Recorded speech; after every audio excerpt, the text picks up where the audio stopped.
మన ప్రభువును రక్షకుడైన యేసుక్రీస్తు సర్వశక్తిగల నామంలో లైఫ్ చర్చ్ వైజాగ్ నుండి మీకు శుభములు. మీరంతా క్షేమమని, అనుదినము ఈ హోప్ ఫర్ టుడే వాక్యధానాలను అనుసరిస్తున్నారని నమ్మి దేవాదేవుని స్తుతిస్తూ ఉన్నాను. యోబు గ్రంథం 36వ అధ్యాయం 15వ వచనాన్ని చదువుతున్నాను. యోబు గ్రంథం 36వ అధ్యాయం 15వ వచనం. శ్రమపడు వారిని వారికి కలిగిన శ్రమ వలన అని అక్కడ ఒకటి వేసి ఫుట్నోట్లో శ్రమపడు వారిని వారికి కలిగిన శ్రమలో ఆయన వారిని విడిపించును, బాధ వలన వారిని విధేయులనుగా చేయును.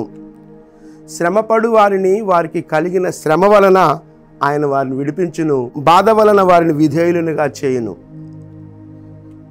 మరలా చదువుతున్నాను. శ్రమపడు వారిని వారికి కలిగిన శ్రమ వలన ఆయన వారిని విడిపించును, బాధ వలన వారిని విధేయులనుగా చేయును. శ్రమలలో నుండి విడిపించే దేవుడు, బాధ వలన వారిని విధేయులనుగా చేయు దేవుడు అని చెప్తున్నాడు. ఈ మాట ఎవరు చెప్తున్నారంటే ఎలీహు మాట్లాడుతున్నాడు. అంతకుముందు అధ్యాయాల్లో జోఫరు, ఎలీఫజు, బిల్దదు, యోబుతో చాలా విషయాలు, చాలా డిస్కషన్స్ అవుతూ ఉంటాయి అక్కడ ఈ శ్రమల గురించే. అక్కడ ఉన్నటువంటి ఒక యవనస్తుడైనటువంటి ఎలీహు మాట్లాడుతున్న ఈ మాట శ్రమలలో నుండి విడిపించే దేవుడని, బాధల వలన వారికి విధేయత నేర్పించే దేవుడని మాట్లాడుతున్నాడు.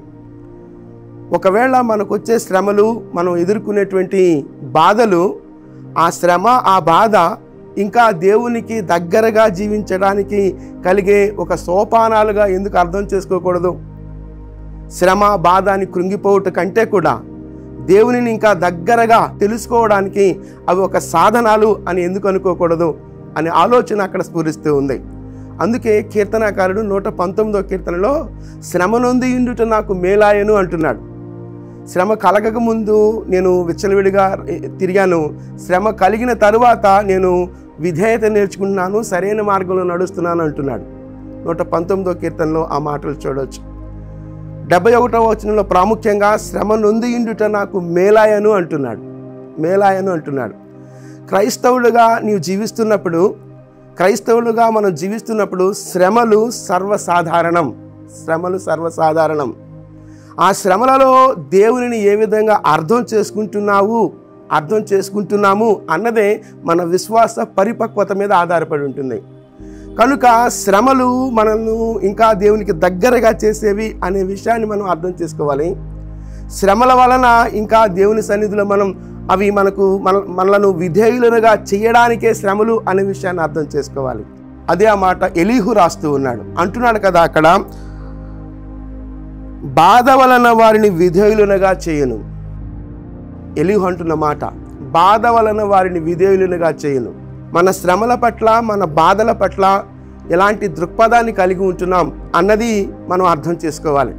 ఈ శ్రమ ఏదైనా, బాధ ఏదైనా దేవునికి మరింత దగ్గరగా చేసేది అనే విషయాన్ని మనం అర్థం చేసుకొని, శ్రమ ఏదైనా, బాధ ఏదైనా దేవునిని ఇంకా మనం ఎక్కువగా అర్థం చేసుకోవడానికి, లేకపోతే విధేయత నేర్పించేది అనే ఆలోచనతో, అనే దృక్పథంతో మనం ఉంటే ఇంకనూ దేవుని ఎక్కువగా మనం అనుభవించే వారంగా ఉంటాం.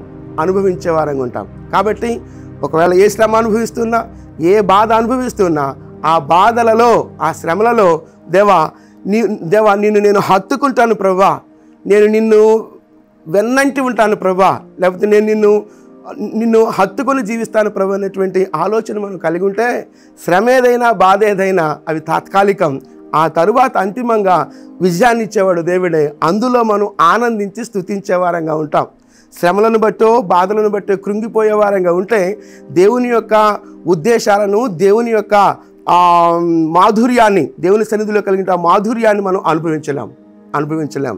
బాధ వలన మనం విధేయత నేర్చుకునే వారంగా ఉండాలి. బాధ ఏదైనా, శ్రమ ఏదైనా నేర్చుకుందాం దేవుని సన్నిధిలో విధేయులమై దేవా నీ చిత్తం, నీ ఉద్దేశం నా జీవితంలో నెరవేర్చబడగలిగినట్లుగా నేను నీ సన్నిధిలో లోబరుచుకుంటున్నాను ప్రభా, విధేయుడనవుతున్నాను ప్రభా. శ్రమ నొందియుండుట నాకు మేలాయను అని కీర్తనాకారుడు పలికినట్లుగా శ్రమలలో నీ వైపు చూస్తూ నీ శక్తిని ఆశ్రయించగలిగే కృప నాకు దయచే ప్రభు అని ప్రార్థన చేద్దాం. ప్రార్థన చేద్దాం. చిన్న ప్రార్థన చేస్తాను.